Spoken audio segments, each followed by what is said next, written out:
$158 billion. That's how much Congress increased the Department of Homeland Security's annual budget by.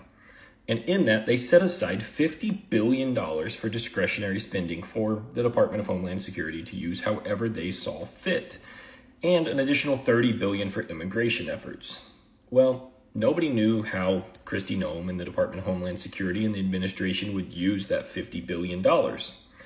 That is coming into focus.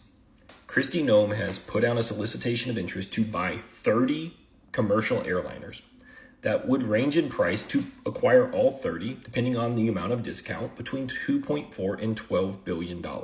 And then they would have to be retrofitted to actually securely transport the migrants that they wish to deport. And why do they do this? Because they want to increase the number of migrants that they remove from the country from 15,000 a month to 30 to 35,000 a month, because right now they're well behind numbers, including those that have voluntarily left the country.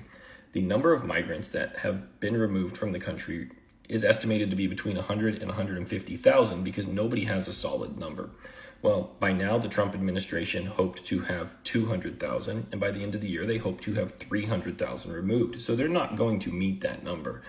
And that's making Stephen Miller upset. And in turn, Kristi Noem has to find a way to meet what Stephen Miller wishes.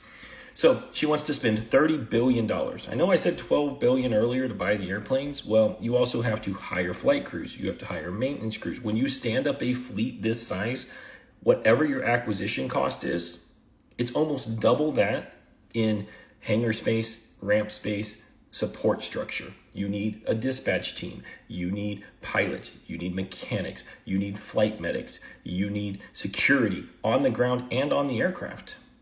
And over the next 5 years, that cost is estimated to go up. So $30 billion over 5 years to purchase 30 aircraft is what Kristi Noem has in her solicitation of interest and her notes to Congress on how she plans on spending this money. So that's how we're spending money.